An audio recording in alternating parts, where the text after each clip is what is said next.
Qué bueno es reunirnos, dar gracias a Dios, alabar su nombre y también estar dispuestos a que el Señor nos hable por su palabra. No es solamente venir y tener una reunión, sino es el tiempo precioso de adorar, dar gracias, pero también permitir que Dios nos hable. Antiguamente, no es como hoy, ¿no? Que el médico le da a usted una receta y dice, vaya, tiene dolor, bueno, compre acetaminofén o si necesita penicilina. No, hace años atrás había un oficio que ya no existe, el oficio de los boticarios. Ellos estaban encargados de preparar las recetas medicinales que los médicos prescribían a sus pacientes. Usted iba donde el médico le escribía una fórmula y usted iba donde el boticario. Después de un rato el boticario salía ya con sus remedios preparados y usted tomaba las gotas o las pastillitas. Tenía que preparar la fórmula tal cual como el médico había dicho. Hay diferentes medicinas para cada necesidad. Pero la palabra de Dios abunda en promesas. Promesas que Dios nos ha dado para cubrir todas las necesidades que se puedan presentar en nuestra vida. Necesidades emocionales, físicas, emocionales de relaciones. Todo eso lo encontramos en la palabra de Dios. Y Dios tiene su química para darnos sus promesas. Por ejemplo, en Romanos 8:28, ahí encontramos la química de las promesas de Dios. Sabemos que a los que Dios aman, todas las cosas les ayudan a bien. Esto es, a los que conforme a su propósito son llamados. Si lo saben de memoria, repítalo conmigo. Y sabemos que a los que Dios aman, todas las cosas les ayudan a bien. Esto es, a los que conforme a su propósito son llamados. El texto en mención nos presenta una promesa. Todas las cosas nos ayudan para bien. Y también la forma como podemos apropiarnos de esa promesa. Sabemos que a los que aman a Dios, todas las cosas les ayudan a bien. Esto es, a los que conforme a su propósito son llamados. En primer lugar, para apropiarnos de esa promesa de Dios. Y no solamente de esta, pero de cualesquier otra promesa que Dios nos haya dado en su palabra. Eso demanda un conocimiento, en primer lugar demanda un conocimiento de Dios. Sabemos que a los que aman a Dios, sabemos conocer. Saber es un conocimiento seguro y evidente de que algo es cierto. Cuando nosotros decimos sabemos que a los que aman a Dios, tenemos la certeza, el conocimiento evidente de que así es, que es así como lo dice la palabra de Dios. ¿Y cómo es esto? Conocimiento de Dios. ¿Y cómo llegamos al conocimiento de Dios? ¿Por una revelación sobrenatural? Bueno, algunas personas dicen eso. Pero ¿sabe una cosa? El conocimiento de Dios viene por el conocimiento de su palabra. En la medida que usted conoce la palabra de Dios, en esa misma medida usted conoce a Dios. En la misma medida que usted escudriña la palabra de Dios, en esa misma medida usted va empezando a conocer a Dios. Y las circunstancias que pasan, cuando vienen esas circunstancias, usted puede aplicar la palabra de Dios. También, ¿cómo conocemos a Dios? Por los recuerdos del pasado. Lo que Dios hizo por nosotros en el pasado. Lo que Dios hizo hace 10 años, 20 años, 50 años. Yo recuerdo perfectamente el día que una profesora de escuela dominical pasó por frente a la casa donde vivíamos y nos invitó a la escuela dominical. Y mi mamá nos dio permiso para ir con unas tías. Y después de eso, de ir varios domingos a la escuela dominical, nos preguntó, ¿y allá qué hacen? No, allá también van viejos, le dijimos. En ese tiempo mi mamá tenía 20 años. Y ella fue. Y nunca más volvió a la iglesia tradicional. Ese día se entregó al Señor. Recuerdos del pasado. Conocimientos del presente. Las circunstancias en que estamos viviendo. Nuestro trabajo. La provisión que Dios nos da. Todo eso contribuye a que conozcamos a nuestro Dios. Salimos por las mañanas a trabajar. Llegamos allá, la empresa donde trabajemos, y ahí está el trabajo provisto por Dios. O esperando, o ese día llegan las personas que usted puede tratar. Es la provisión de Dios. Hay una ilustración, la certidumbre que Abraham tenía.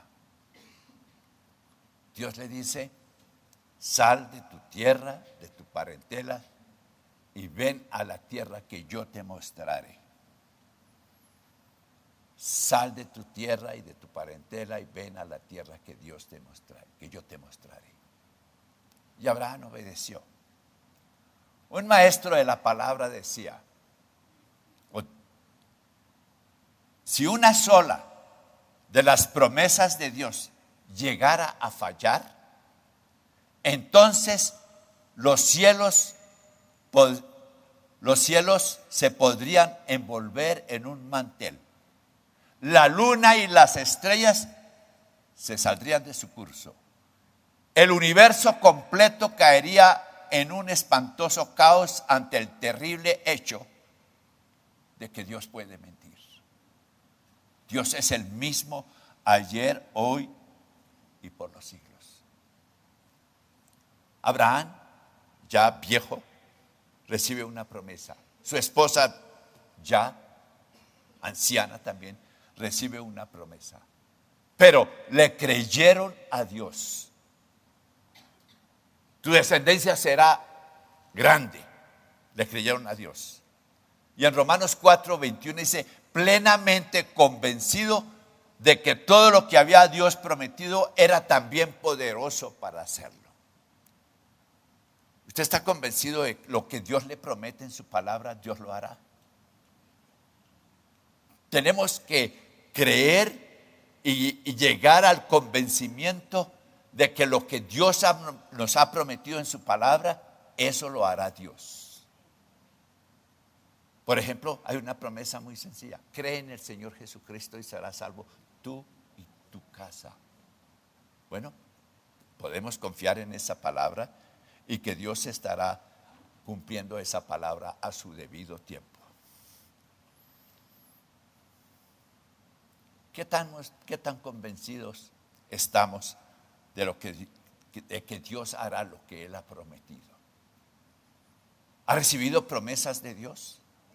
No espere una manifestación sobrenatural. Las promesas de Dios están en su palabra. Hay una canción que dice 32,000 promesas están. Y dice en la canción, y mías son. Puede haber 32,000 promesas, pero las sabemos distinguir. Es muy importante conocer lo que Dios ha prometido y que Dios lo hará. En segundo lugar,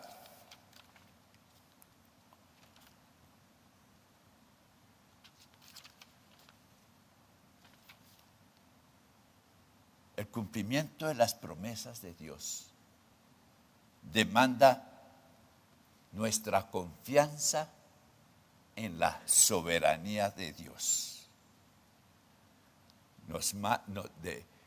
Gira alrededor de la soberanía de Dios, que Dios es soberano, que Dios no tiene límites, que Dios hace el plan, lleva a cabo sus planes desde la eternidad, que Dios no se encuentra con cosas fortuitas. Para Dios todo es perfectamente uniforme y planeado desde la eternidad. Y el texto que leímos gira alrededor de esa palabra, Dios. Dios es el personaje central de su palabra. No podemos cambiarlo.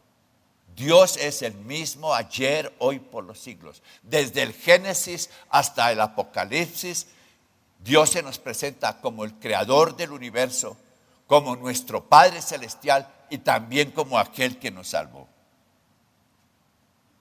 Las promesas de Dios emanan de la sabiduría de Dios. Todo lo que Dios nos promete viene directamente de Él. Mire lo que dice en Génesis 12:1.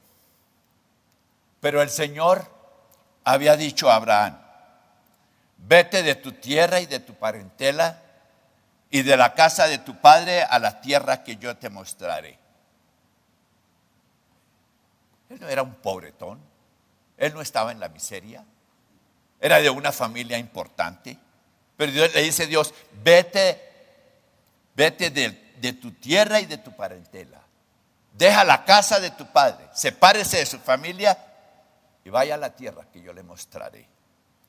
Y luego le hace una promesa: y haré de ti una nación grande, y te bendeciré, y engrandeceré tu nombre, y serás bendición. Te bendeciré y engrandeceré tu nombre, y serás bendición. Mire eso, bendición para otros. Y bendeciré a los que te bendijeren, y a los que te maldijeren maldeciré, y serán benditas en ti todas las familias de la tierra. Nuestro Señor Jesucristo es descendiente de Abraham, directamente de Abraham. Y en Cristo Jesús nosotros hemos sido bendecidos. De esta manera Dios ha cumplido su promesa de que Él bendeciría a todas las naciones. Somos bendecidos por el Señor por la misma promesa que ese día Dios le dio a Abraham. Y dice el versículo 4: y se fue Abraham como el Señor le dijo, y fue con él Lot, y era Abraham de edad de 75 años cuando salió de Harán. Dios le dio una promesa a Abraham y Dios la ha cumplido hasta el día de hoy. Luego también le dio una promesa a Moisés ante Faraón. Y Moisés rehusó llamarse hijo de la hija de Faraón. Había sido adoptado, había sido criado por la hija de Faraón. Pero Moisés rehusó. Inclusive tenía la posibilidad de ser un heredero del Faraón. Pero él rehusó todo eso. Escogió ser maltratado con el pueblo de Dios antes que gozar de los deleites temporales del pecado. Moisés podía ver su entorno, el entorno de los egipcios. Había sido enseñado en la palabra de Dios por sus padres, había sido enseñado. Y cuando él miraba lo que había en Egipto, él dijo: eso no es para mí. Para mí es lo que Dios tiene con mi pueblo. Y sabe una cosa, lo que Dios tiene para usted y para mí es lo que Dios tiene para su iglesia. Lo que Dios ha preparado como una herencia espiritual. La salvación que Él compró a nuestro favor en la cruz del Calvario. También podemos pensar las promesas que, por ejemplo, las promesas que recibió Pablo cuando estaba en la cárcel. Había sido enviado por el Señor a predicar a toda criatura. Y ahí estaba en la cárcel. Y Y le llega la palabra que dice, no temas. Es necesario que testifiques de mí en Roma. Pablo hubiera podido ser condenado a muerte en ese lugar donde estaba. Pero Dios le había dado una promesa, que él predicaría de él, de Jesús, en Roma. Y así fue. También me llama la atención un hombre, Josué, y sus últimas palabras al pueblo de Israel. Mire lo que él dice. He aquí, yo estoy para entrar hoy por el camino de toda la tierra, es decir, voy a morir. Reconoced pues con todo vuestro corazón y con toda vuestra alma, mire lo que les dice, que no se ha perdido una sola palabra de todas las buenas palabras que Jehová vuestro Dios había dicho para ustedes. Todas las ha cumplido, no se ha perdido ninguna de ellas. ¿Qué testimonio la de este hombre? Sabía que ya tenía que partir a la eternidad y le dice al pueblo, recuerden, Dios es fiel. Dios ha cumplido las promesas que nos dio hasta hoy y Dios las seguirá cumpliendo y no se ha perdido ni una sola de sus promesas. La seguridad que tenemos de que Dios cumplirá sus promesas. Cuando Jesús estaba para despedirse de sus discípulos, ya en Mateo 28, y llegando Jesús les habló diciendo, toda potestad me es dada en el cielo y en la tierra. Por tanto, id y haced discípulos a todas las naciones, bautizándolos en el nombre del Padre y del Hijo y del Espíritu Santo. Bautizándolos. Id y hacer discípulos. Es el encargo que a través de los siglos ha recibido la iglesia del Señor. Predicar el evangelio, hacer discípulos, enseñarles la palabra de Dios. Para mí es de mucha satisfacción. Yo puedo decir con confianza que esta es una iglesia misionera. ¿Lo creen ustedes? ¿Quiénes son algunos de sus misioneros? Yonka, ¿qué más? Mayra por allá lejísimos, Paul. Entonces estamos cumpliendo la gran comisión, ir y predicar el evangelio a toda criatura, porque Dios es fiel. Cuando esperamos la intervención de Dios, cuando esperamos el cumplimiento de las promesas de Dios, Pablo aplica una palabra en Efesios capítulo 3, versículo 20. Y aquel que es poderoso para hacer todas las cosas mucho más abundantemente de lo que pedimos o entendemos.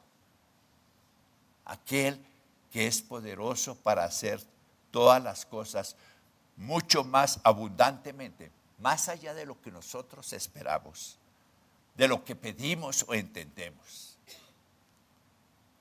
Dios siempre está dispuesto a ir más allá de lo que nosotros pedimos, porque nuestra mente es limitada.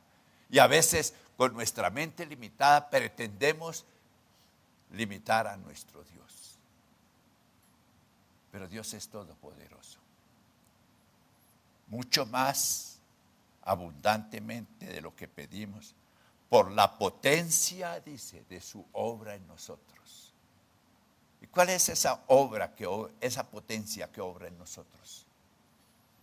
El Espíritu Santo. Es la persona poderosa que toma nuestro ser, nos bendice, nos guía y nos lleva a hacer la obra de Dios. Es el Espíritu Santo que ha llamado a nuestros misioneros. En Hechos ustedes encuentran esa verdad, que Dios llamó a Pablo, que Dios llamó a Pedro, a Silas, a Bernabé, y la iglesia los envió al lugar que el Señor les estaba mostrando para ir y predicar el evangelio. el Señor obrando a través del Espíritu Santo, aplicando las promesas que Él nos ha dado. Y me llama también la atención, cuando el ángel visitó a María, esa mujer, yo me imagino esa mujer tan sorprendida. ¿A mí? ¿El Señor hará eso? Y vea lo que ella dice. He aquí la sierva del Señor. Hágase a mí conforme a tu palabra. Y dice, y el ángel la dejó. Le dio una noticia trascendental, que sería la madre de Jesucristo tomando su naturaleza humana para obrar la salvación del hombre. Tenía que ser humano para llevar a cabo esa salvación. Dice la historia de Martín Lutero que Martín Lutero era dado a sufrir fuertes depresiones. En una ocasión bajó a comer y encontró a su esposa vestida de negro. Estaba en esa depresión y viene la esposa vestida de negro. Imagínense cómo se sintió. Vestida de negro como si fuera a un funeral. Y Martín le preguntó a su esposa, ¿quién ha muerto? La esposa le contestó, Dios ha muerto. ¿Cuál sería la reacción de Martín? Mujer, eso es una blasfemia, decir que Dios ha muerto. Entonces la esposa le dice, si decir que Dios está muerto es una blasfemia, igualmente es blasfemia vivir como si Dios estuviera muerto. Y dice la historia que Martín Lutero aprendió la lección. Nuestro Dios es un Dios vivo. Dios es poderoso. Pero a veces nos alejamos de Él y pensamos que no tiene cuidado de nosotros. Es como si Dios estuviera muerto para nosotros. Pero Dios vive y vive para siempre y somos sus hijos y Él toma cuidado de nosotros. El Señor espera que nosotros confiemos en su sabiduría, confiemos en su soberanía, en las decisiones que Él toma en todas las circunstancias. En tercer lugar, las promesas de Dios. Para apropiarnos de las promesas de Dios,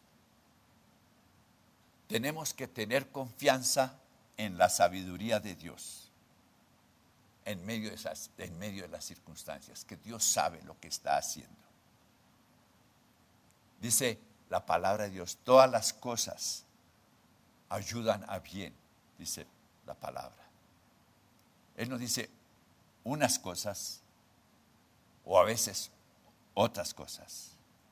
Él no dice que las cosas agradables nos ayudan a bien, ni que las no agradables resultan para nuestra molestia. No, dice todas las cosas nos ayudan a bien.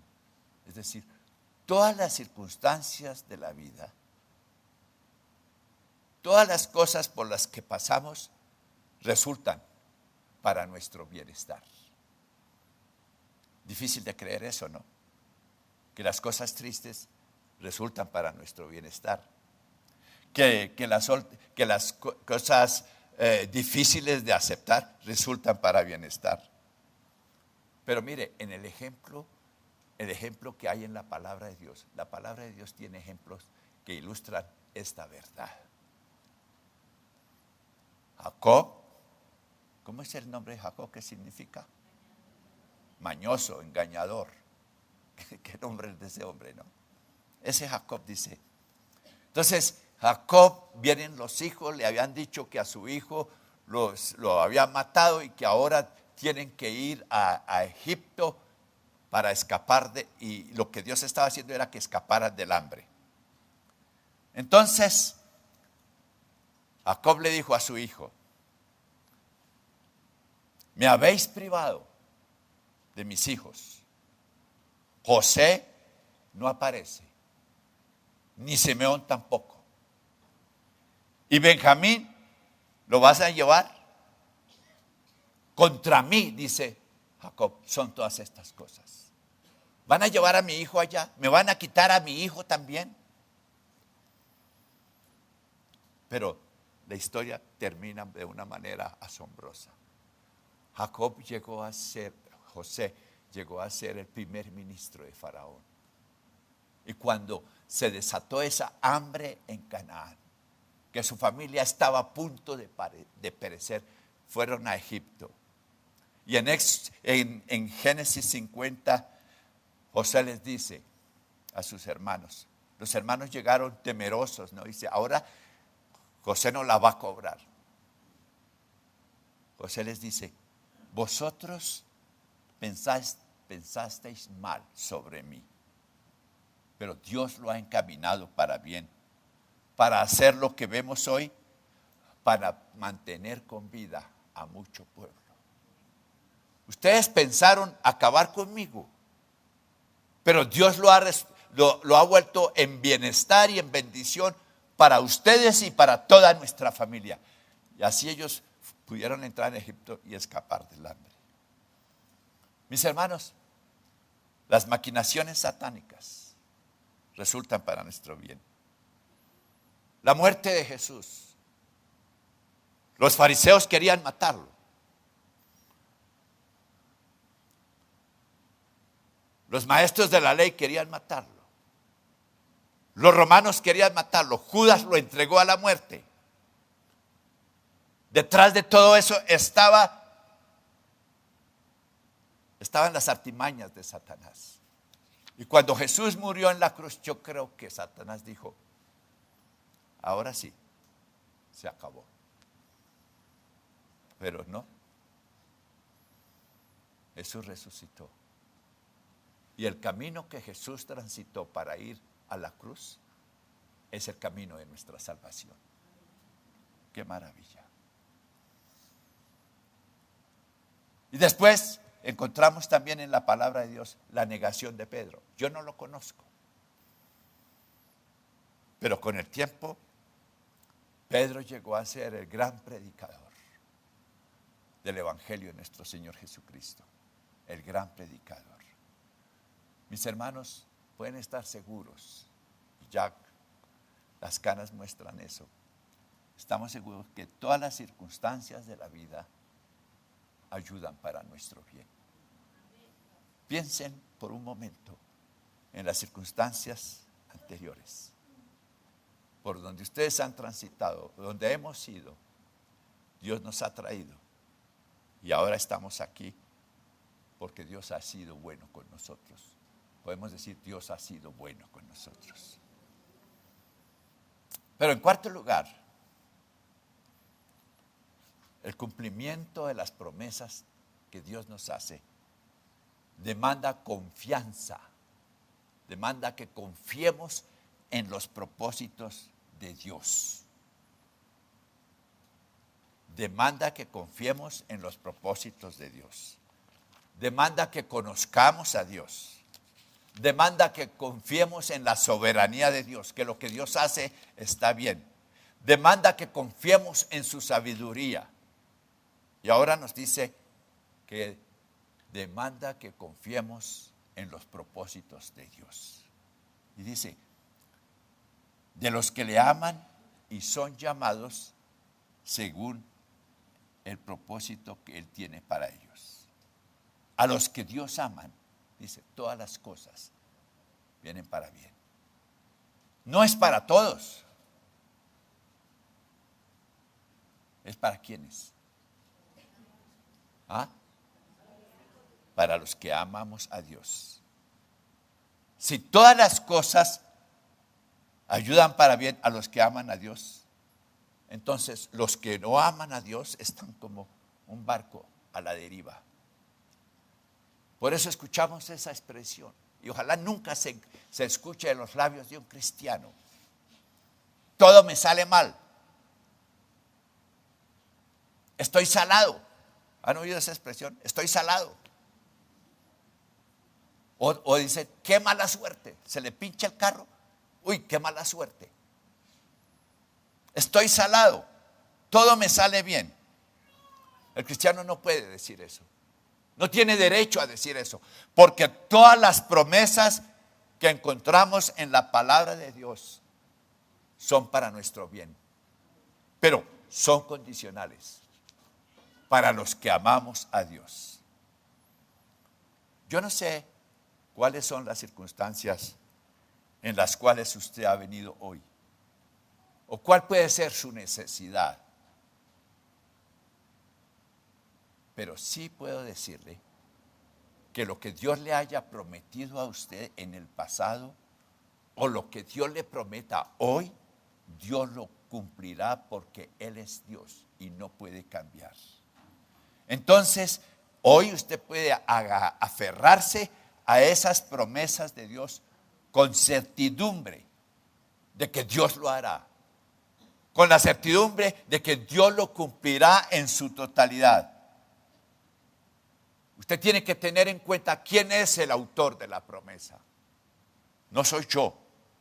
Algunos hablan de promesas, pero lo que Dios le ha dicho a usted en su palabra, lo que Dios le ha prometido es el mismo Dios. El Dios que hizo los cielos y la tierra. El Dios que envió a su Hijo a morir por usted en la cruz del Calvario. Es el Dios que le está prometiendo. Y Dios lo hará. Si no, como dice, los cielos se acabarían. Dios le cumplió a Abraham. Hace unos meses, Benjamín Netanyahu se paró en las Naciones Unidas y dijo, Dios nos dio esa tierra y aquí estamos. Y él es descendiente de Abraham. Estaba cumpliendo la promesa que Dios le dio a Abraham. Dios cumplió la promesa a Moisés. Y solamente hay algo. Las promesas que Dios nos da, Él espera que nosotros lo amemos a Él. Que Él sea lo más importante para nuestras vidas. Recuerde, para apropiarse de las promesas de Dios demanda que usted conozca al Señor.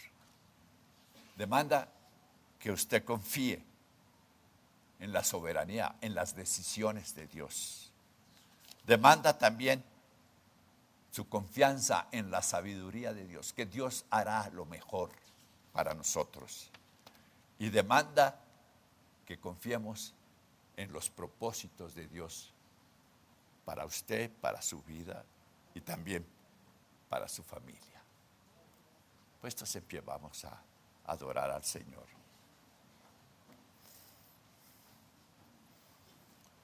Mientras cantamos, piense si Dios le ha dado una promesa. Si le ha dado, dígale, Señor, yo espero todavía el cumplimiento de tu promesa. Pero al mismo tiempo, dele gracias a Dios por los años pasados, por todo lo que Dios ha cumplido en su vida, no solamente en la suya, sino en la de su familia.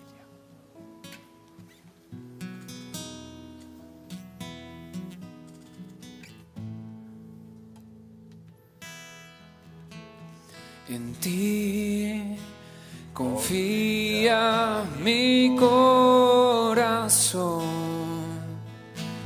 en ti reposa mi alma, mi ser descansa en ti. Yo puedo ser feliz. En ti confía mi corazón, en ti reposa mi alma, mi ser descansa en ti. Yo puedo ser feliz,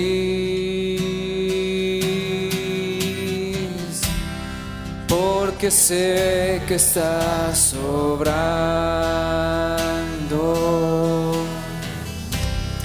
Tu perfecta voluntad en mi vida estás obrando.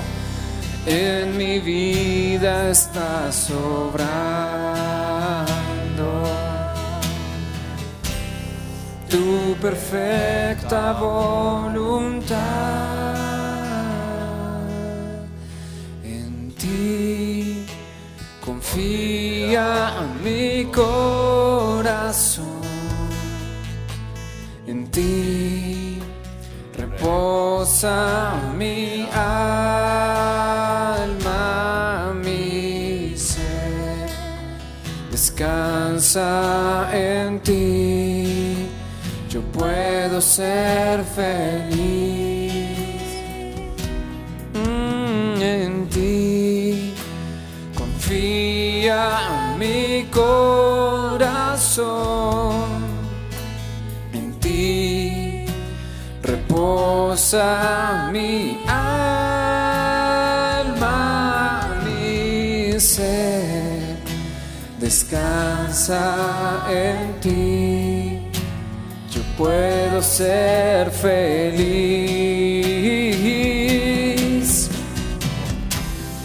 porque sé que estás obrando.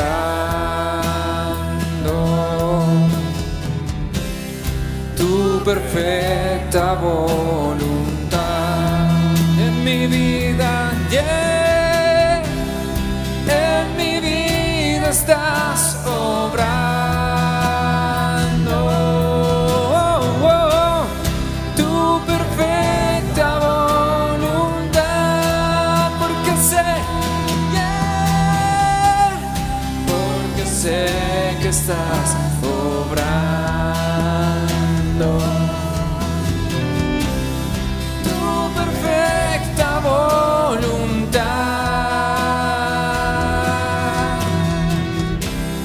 en mi vida estás obrando.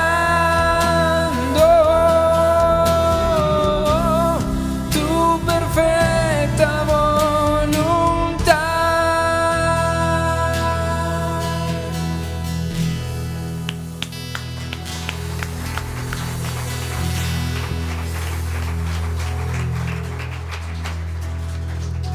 Quiero hacerles una pregunta. ¿Cuántos de ustedes creen que Dios está haciendo lo mejor para ustedes en este día? Amén. Señor, te damos gracias por tu palabra. Tu palabra es viva, eficaz, poderosa. Y tú hoy nos dices que tu perfecta voluntad es lo mejor para nosotros. Que podemos confiar en tus decisiones, entregar nuestra vida para tus planes, porque al fin y al cabo tú serás glorificado y nosotros seremos bendecidos. En el nombre de Jesús te damos las gracias. Amén.